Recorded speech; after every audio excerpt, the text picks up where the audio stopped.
Welcome back to Touring the AFC South. I'm your host, Mike Patton, and fantasy football is literally everywhere. It's everywhere. Everyone's playing it. Just about every workplace has a league or fantasy football league set up. Of course, plenty are pretty deep in their season or halfway through their season at this point. Some happy and some are sad. Maybe me because I'm in the last place in my league. But my guest today writes fantasy sports for The Athletic and does it very well, might I add. Welcome to the show, Brandon Howard. How you doing, man? I'm doing well, man. It's an honor to be on with you. Appreciate it. Hey, the honor is all mine. The pleasure is all mine, too. All good. Now, of course, we're going to get to the fantasy football talk, but first, let's talk about what you did before you joined The Athletic, and that was covering the Miami Dolphins. Right. I would be crazy not to ask. The Deshaun Watson talk is heating up. Trade talk's heating up.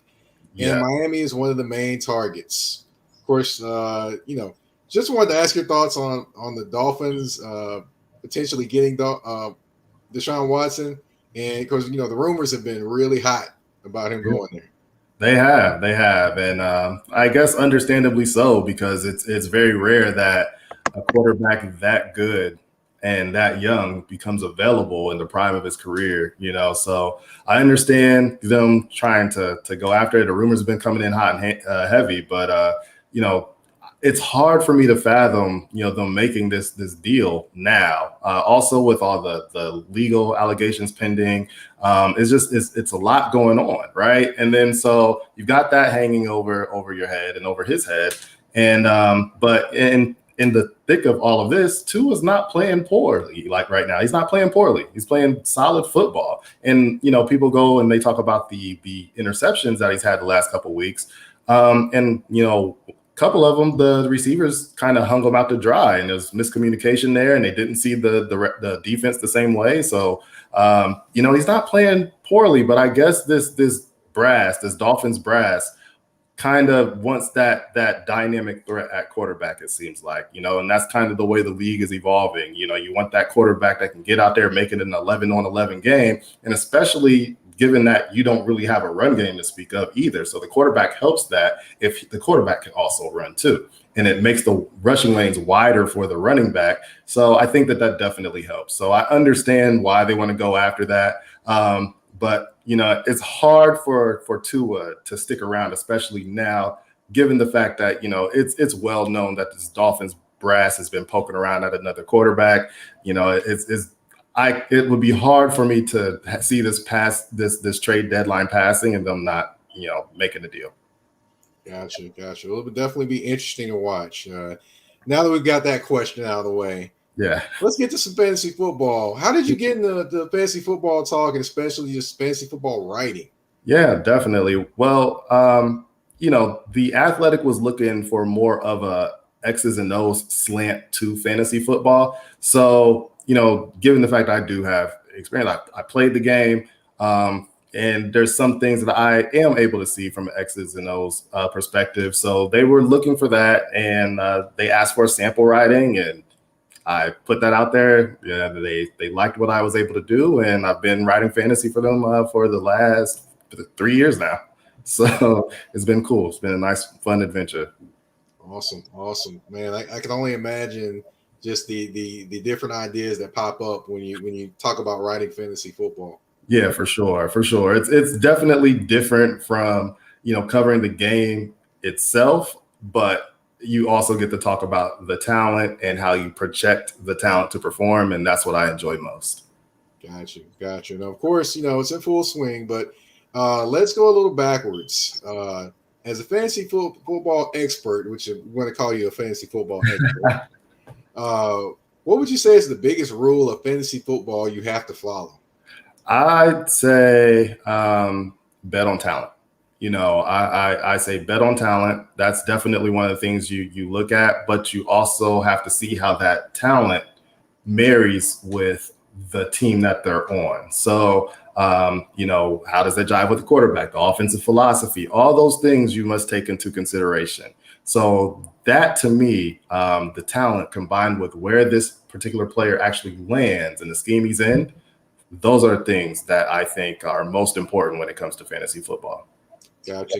And we got somebody that hit us up at the AFC South Inbox said, just going back to our previous conversation, Tua said today, I don't feel wanted.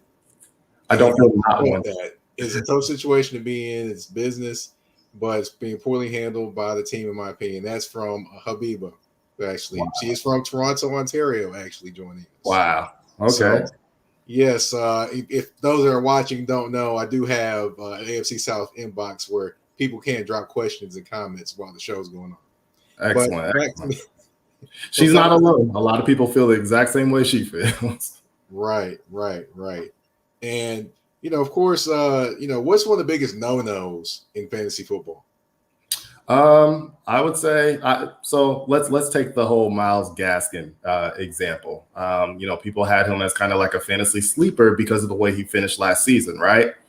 But you got to, again, look at the situation he's in. He's with a head coach who believes in more of a by committee approach. So he's not going to continue to get the carries and the touches that he was getting towards the end of the previous season. It's just not going to happen that way. So he's more of a situational guy. He's not a guy that can pass protect, which is not most important, but it's very important to Flores, right? So you have to take the situation into account. And so if you are one of those that say, oh, I'm just going to take this running back because I believe in the talent, well, you neglected to take a look at where the player plays and who he plays for. Another example would be Nelson Aguilar, right? He had a kind of a breakout season last year, and a lot of people said, okay, more of the same.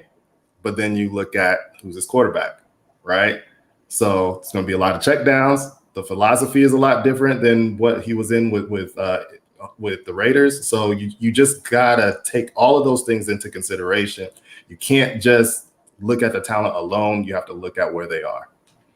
Gotcha. Now, bye weeks, that's always a big thing. It's a big thing right now. Now, when is the best time to prepare for bye weeks for your players in terms of picking someone up? It really begins when you're drafting. It begins there. I see a lot of the times, a lot of fantasy players make the mistake of, hey, well, I like this wide receiver tandem, right? So I'm going to get all the action here with these two players. Doesn't work that way when you've got to buy and both of those players are missing. So it starts there at the draft. And then I would say when you go down as the season goes along, you say you have a key player that you want to make sure, you can supplement once they have a bye week. Well, you start looking at that, scouring the waiver wire, 2-3 weeks in advance to see who you can pull off and who you can get to supplement that. So that's the way that I would tend to play it. And I know a lot of friends that kind of do the same. Gotcha. We have another we have a question this time from the inbox. How did you get into fantasy football? It was just it was on a whim. It was not really something that I'd considered. And honestly, it's funny because I have a lot of people that are really big into fantasy, but they're also former players, right? So the thing that they always say is like, man, if you know the game, the better you know the game, the worse you perform in fantasy football, right? Because it's just like too much, and then it's just like a lot of information that you have really doesn't work or benefit you in fantasy football. And that's why you see it every year, right? The first year person that's ever played fantasy football, they win the league. How does that happen, right? It's because ignorance is bliss. You just don't know any better. So things tend to kind of work in your favor the less you know sometimes. But I just really tend to just go off of my instincts, the things that I know about the game, and it does help me, here and there. So that's how I got into fantasy, and we have a good time with it, and it's one of those things year round, every year. We just can't wait to get to. Gotcha. Okay. Now, I know a lot of people don't know this, and a lot of people will think about this, and a lot of people will shop players in and out. Right. When's the time to give up on the player you selected for your team? I know I've had one or two that I've given up on already, but I'd love to hear your expert opinion on that. So you tend to look at the trends, right? The way the player is trending. And then what I tend to do is you got to look at the matchups. You got to look at how it's coupled with the matchups moving forward here throughout the season. So when I see a player is trending down and I look at who they're going up against and the type of defense they're going up against, the type of scheme, whatever it is, I'll drop that player if I don't like those matchups moving forward. And so if I feel like, hey, what's happening with this player, it's correctable. The offense can get it together as they move along. It's more of a flukish type thing. It's an aberration. That's when I'll hold on. So it's really dependent upon whether or not you feel like what's happening currently will continue to happen throughout the rest of the season as you look forward, through the rest of the schedule, or if you feel like, hey, I think this is something that they can get over and the player can get better as the season moves along. Oh, and I guess you must be a popular guy because we have another question in the for fantasy football in the AFC South inbox. This one from Joe Cardoso. So far, who is your biggest fantasy football league surprise? Biggest fantasy football league surprise. You know what?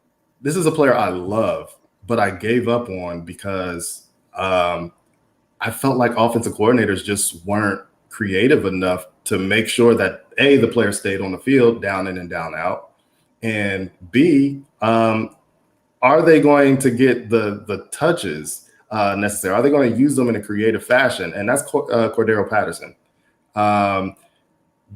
I had him. I just felt like, okay, well, every team that ever gets him, they just don't know what to do with him. They don't know what to do. Either they put him all in at running back or they put him all in at receiver and totally make him work entirely too hard to get the football in his hands, right? So that's the guy I feel like, he really shocked me. He shocked me this year, not just because I know what he can do as far as his ability is concerned, because Tennessee gave us the blueprint when he was at the university. We knew I knew how to use him. I'm not a coach, but you just gotta keep that guy on the field and don't make him work too hard to get the ball in his hands, and big plays will happen. And now we're seeing that he finally has a coach who knows what to do him. So yes, definitely Cordero Patterson. Well, check mark in my box because I have him. Well, you're winning right now. Good job. Well, winning in some aspects, eh? Yeah. But of course, on average, I would say, how often would you say a fantasy football player picks up someone off of waivers? So throughout a season, the course of a season, and this is just fact, anywhere between 30 and 40 times in a given season. That's what tends to happen, and I get it, right? Because you see the way a player's performing, and it's like, I got to get rid of that, and then you start packaging deals. What's going to happen. So I really think it's anywhere between 30 and 40 range. Gotcha. That's a lot. I wouldn't have thought that high.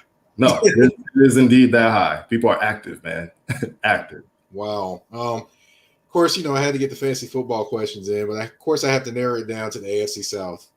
We know Derrick Henry is a fantasy football gold mine with the carries and production each week. Right. But what I want to know is some guys that no one thinks about but are fantasy football diamonds within the AFC South. Oh, AFC South. Wow. That's a tough one. I really couldn't think of anyone AFC South-wise, but as far as just the NFL in general, Darrell Henderson was a guy that just as far as fantasy is concerned, I love him. He's going to hit pay dirt at least once every week, and he's finally getting the carries. And he's a guy that I didn't think was. I thought he was better than Cam Akers. I really did, just as far as the pure back is concerned. I really did. So I'm big on him. I think he's going to be a pretty good player moving forward here, and excellent in football in general, and excellent for fantasy. One guy I do think of while we're talking is Nyheim Hines. He's a guy I think is pretty interesting. I don't think he's gotten quite the touches he expected this year, but he can be a guy that can be explosive. He just hadn't had that one game that put him there. Yeah. Right. And much like Alvin Kamara, right? Alvin Kamara is more of a receiver, than anything else. He, as far as running the football, he doesn't really find too many rushing lanes. It's difficult for him to create behind the line of scrimmage, but he's more a receiver, and that's his value. And I feel like Nyheim Hines can do some of the same things given the opportunity. But now you see Jonathan Taylor, who is really like, it's hard to take him off the field because he's actually coming into his own as a receiver. So it's tough, and so if anybody is anywhere close to the production level that Derrick Henry is having, it would be Taylor. Gotcha. Yeah, definitely a lot of talk about those two this week with them, the Colts and the Titans playing each other. For sure. Now, I'm going to ask you about a guy that got traded to the AFC South. That'd be Julio Jones. Mm-hmm. He's not really given the type of production, some people thought he would this season in fantasy football. Is it time to give up on him at this point, or do you still ride it out? You know what? I would say give up on him right now. I know that's not a popular answer. I would, given the fact that he's got soft tissue injuries a lot, and he's kind of a little later on in his career, on the back end of his career here. And then, the offense is still moving well without him right now, right? So you got AJ Brown, who's kind of hitting his stride now. So you mean to tell me, you're going to stop looking his way? No, he's going to right now get the lion's share of targets. That's the way it's going to go. And a lot of Julio Jones fans and fantasy owners, they're going to be upset because, you're going to have to continue to just turn around and hand the ball to Derrick Henry. And then also, you got AJ Brown, who's getting better week after week. And then it's going to be tough to integrate Julio Jones back into the offense. So I would kind of cut bait. He may have a spike here and there, but as far as consistent production throughout the year, I feel like it's going to be tough for him.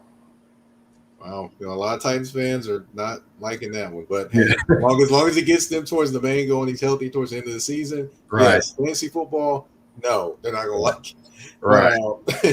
Another guy that has been battling injuries this year, but is definitely on the other side of that for the last couple of games is Carson Wentz. Yeah, of course, he's had a rough couple of weeks to start the season, but he seems to be coming around. I would say if he isn't claimed by anyone, would you say he's someone fantasy football players should definitely take a look at right now? It's really tough. I feel like his confidence is building right now, and he's getting a little bit better as far as his decision making is concerned. You don't see him making the costly turnovers so much anymore, but he will turn the ball over.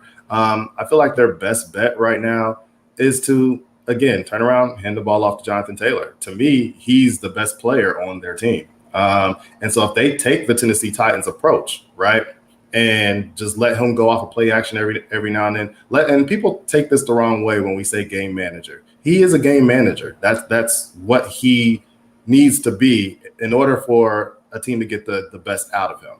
He can't be the guy that takes the game into his hands and tries to and wins the game. He's not, on the same tier right now of, a lot of quarterbacks that we all mentioned, like a Lamar Jackson, like a Aaron Rodgers, like a Pat Mahomes, a guy that you can put the ball in their hands and ask them to go win the game. He's not in that tier right now.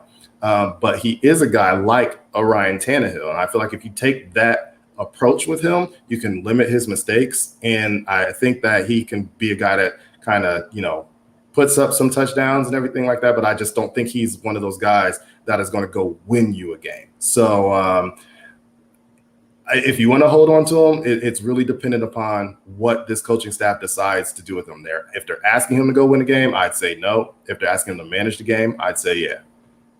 Gotcha. Now, I will say this, the funniest thing I always hear, not the funniest thing, but the thing I always hear when it comes to Carson Wentz and Teron Davenport, who covers the Titans for ESPN, right. He always says about Carson Wentz playing hero ball. Yeah, and that's it. So I'm definitely be cautious there with the hero ball. You never know if it's going to pop out or not. Right. You don't, whether it be fumbles or, just a bonehead interception. You just don't know. Right. Like, I can't, they gave him a fumble on that play. It looked like an interception to me. Sunday, yeah. It just, Nah, he Right. should have never even thought of doing that, but he Should have did. never even attempted that. Yeah, but he's gonna do those things, I guess. Exactly. That's who he is as a person. Right. Lastly, defenses in the division. Right. Any of them do you think down the stretch can actually help someone win a fantasy football championship? I think the Tennessee Titans are one. I also think the Bills. Bills are one, and the Saints are very opportunistic, and I like that defense. They're aggressive, and you know what? I know they're in a tough division. They're in a tough spot there, because they got to see Tampa twice a year. But that defense, they're not afraid of anybody. I like their chances.